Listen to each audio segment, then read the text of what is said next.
1 मई 2024 को किस्मत का ग्रह कहे जाने वाले गुरु बृहस्पति का राशि परिवर्तन होने जा रहा है। और ये राशि परिवर्तन किस राशि वाले व्यक्ति के लिए कैसा रहेगा, इस वीडियो के माध्यम से हम ये जानेंगे। लेकिन इस वीडियो में हम बात करेंगे मेष राशि की स्पेशली। देखिए, जैसा कि आप सभी जानते ही हैं कि गुरु बृहस्पति जो है वो किस्मत का ग्रह है। इसको धन का देवता कहा जाता है। भाग्य से जोड़ करके इस ग्रह को देखा जाता है, क्योंकि ये वो एक ऐसा ग्रह है जो तरक्की देने वाला है, लाभ देने वाला है और जीवन में ऊंचाइयों तक पहुंचाने वाला यही ग्रह माना गया है। और गुरु बृहस्पति लगभग 13 महीने एक राशि में गोचर करते हैं। और अब 1 मई 2024 को दिन में 2 बजे के आसपास ये अपनी राशि का परिवर्तन कर रहे हैं, यानी कि मेष राशि में से निकल करके अब ये वृषभ राशि में जा रहे हैं। तो इसी विषय में ये सारा वीडियो रहेगा कि किस राशि के लिए ये कैसा रहेगा। लेकिन इस वीडियो में हम चर्चा करेंगे मेष राशि वाले जातकों की, जो है कि उनके लिए गुरु बृहस्पति का ये गोचर कैसा रहने वाले है। तो नमस्कार, मैं पंडित दिवाकर वशिष्ठ और आप देख रहे हैं जीवन दर्पण ज्योतिष। तो आइए शुरू करते हैं। मित्रों, गुरु बृहस्पति, जैसा कि आप जानते ही हो कि गुरु बृहस्पति एक ऐसा ग्रह है जिसको सौम्य ग्रह की संज्ञा दी गई है। अब ये सौम्य ग्रह बृहस्पति जो किसी भी राशि में लगभग 13 महीने के आसपास रहते हैं, जन्म कुंडली में गुरु बृहस्पति की शुभ स्थिति व्यक्ति को धनाढ्य बनाती है। लेकिन वहीं पर जब जन्म कुंडली में गुरु बृहस्पति अशुभ हो जाएं तो ऐसा व्यक्ति दर दर की ठोकर खाने पर मजबूर हो जाता है। उसे उच्च शिक्षा भी प्राप्त नहीं हो पाती है और इसी हालातों की वजह से वो अपने जीवन में कहीं ना कहीं दिक्कत और समस्याओं का सामना करता रहता है।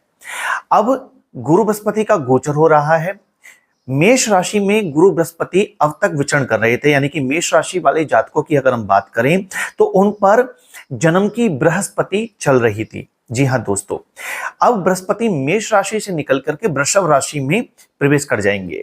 यदि हम कालपुरुष राशि के हिसाब से देखें, कालपुरुष की जो कुंडली होती है उसके हिसाब से देखते हैं, तो ये दूसरे घर में पहुंचेंगे और दूसरे घर में वृषभ राशि होती है, जो कि कहीं ना कहीं धन से संबंध रखती है ये राशि, क्योंकि इसका धन भाव में ही निवास होता है।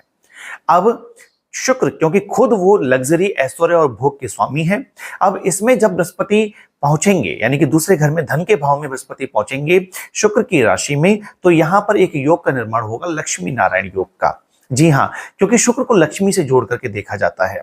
तो यहां पर जब बृहस्पति वृषभ राशि में पहुंचेंगे तो मेष राशि वाले जो जातक होंगे उनके लिए ये दूसरे बृहस्पति होंगे, दूसरे भाव के, यानी कि उनकी मेष राशि से द्वितीय भाव पर बृहस्पति पहुंचेंगे। अब तक क्या था, जन्म की बृहस्पति चल रही थी। तो अब से अगर हम पहले 13 महीने अगर पीछे जाकर के देखते हैं तो मेष राशि वाले जातक जो थे वो काफी परेशान थे। उन्हें काफी चीजों में दिक्कतों का सामना करना पड़ रहा था। उनको जो है, उनकी जो पैसों की समस्या थी वो बहुत ज्यादा बढ़ती चली जा रही थी। लेकिन अब इनको जो है इस समस्याओं से निजात मिलेगी। क्यों?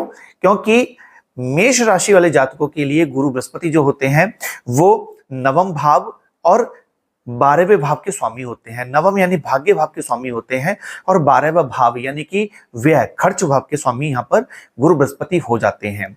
तो यहाँ देखा जाए तो गुरु बृहस्पति भाग्य और व्यय दोनों का फल प्रदान करेंगे। तो जैसे मैं अभी आपको बता रहा था कि गुरु बृहस्पति जो है वो 13 महीने के लिए एक राशि पर जो है लगभग रहते हैं। तो जो मेष राशि वाले जातक हैं, जब ये वृषभ राशि में प्रवेश कर जाएंगे तो बृहस्पति का आधा जो समय रहेगा वो तकरीबन 6.5 महीने के आसपास ये बहुत ही ज्यादा अच्छा जाने वाला है। धन के मामलों में ये बहुत ही शुभ जाएगा। आपके जितने भी कार्य अब तक बिगड़ रहे थे, जो बन नहीं पा रहे थे, वो सारे के सारे काम अब आपके बनने शुरू हो जाएंगे। धन की समस्या आपकी घटेंगी। और परिवार में यदि कोई वाद विवाद आपका चला था, परिवार में कोई वाद विवाद अभी तक चल रहा था लंबे समय से, तो वो वाद विवाद अब आपका खत्म हो जाएगा। और इसी के साथ साथ परिवार में जो प्रॉपर्टी को लेके कोई विवाद था तो वो भी निबट जाएगा और इस समय पर आपके हाथ प्रॉपर्टी लगेगी। परिवार में अच्छा माहौल बनेगा, आपके संबंध पहले से मजबूत होंगे। और यहीं पर यह भी देखने में आएगा कि आप धार्मिक स्थलों की यात्रा अधिक करोगे। जी हाँ, धार्मिक स्थल में से इस समय उन स्थलों में चहलकदमी बढ़ जाएगी जो कहीं ना कहीं धन की दृष्टि से अधिक देखे जाते हैं, जैसे तिरुपति बालाजी मंदिर, या हम बात करें जो है आपके खाटू श्याम जी क्योंकि ये वो मंदिर है, वो टेम्पल हैं जो भगवान विष्णु से जुड़े हुए हैं और साथ ही साथ इनमें मनोकामना बहुत जल्दी पूरी होती है, क्योंकि हर व्यक्ति अपनी आर्थिक स्थिति को लेकर के ज्यादा परेशान रहता है। तो आर्थिक स्थिति से निकलने के लिए, आर्थिक स्थिति को मजबूत करने के लिए ये जो दो मंदिर हैं, यहाँ पर भीड़ भाड़ बहुत ज्यादा बढ़ जाएगी वृषभ राशि में गोचर करने की वजह से। क्योंकि दूसरा जो भाव है ये धर्म भाव है, यानी कि यहाँ पर मंदिर देखा जाता है, मंदिर स्थान है ये। तो मंदिर की यात्रा यानी कि तीर्थ स्थान की यात्रा और इन भावों की, इन जगहों की यात्रा स्पेशली हो जाएगी जब वृषभ राशि में गुरु बृहस्पति यहाँ पर पहुंच जाएंगे। तो मित्रों, इस प्रकार से अगर देखा जाए तो बृहस्पति दूसरे घर भाव जब घर में बैठेंगे आपके, तब ये पांचवी दृष्टि, जो इनकी पहली दृष्टि है, पांचवी दृष्टि वो छठे भाव पे डालेंगे। छठा भाव ऋण रोग शत्रु का है। तो कोई भी ऋण, कोई भी रोग अगर आप पर चल रहा था, कोई रोग आपको था या परिवार में किसी को ऐसा रोग लगा हुआ था जिसपे आपका खर्चा हो रहा था, तो उसमें आपको आराम मिलेगा। शत्रु कोई परेशान कर रहा था तो उससे आपको निजात मिलेगी। यदि आप नौकरी बदलना चाहते हो तो ये समय अच्छा होगा, नौकरी चेंज होगी आपकी और आपको एक अच्छी जॉब प्राप्त होगी। इसमें आपका धन बढ़ोतरी के साथ में आपको वो जॉब मिलेगी। इसी के साथ साथ यदि आप कोई कंपटीशन में बैठे, तैयारी कर रहे हैं कंपटीशन में बैठने की, तो ये कंपटीशन आपका निकल जाएगा। प्रतियोगिता में आपको अच्छा रिजल्ट प्राप्त होगा। वहीं पर गुरु बृहस्पति की सातवीं दृष्टि जो पड़ेगी वो अष्टम भाव पे पड़ेगी। तो कोई ऐसी योजना आप बना रहे थे जो सीक्रेट थी, यानी कि आपने किसी को उसके बारे में अब तक बताया नहीं है, तो वो योजना फलीभूत होगी और आपके वो कार्य बनेंगे। यदि आप कोई खोज कर रहे थे और वो खोज आपकी कंप्लीट नहीं हो पाई, तो इस समय आपकी वो खोज अवश्य कंप्लीट होगी और कोई ना कोई गुप्त विद्या में आपका रुझान जाएगा, जैसे कि ज्योतिष हो गया या कोई और गुप्त विद्या, उसमें आपका रुझान बढ़ेगा।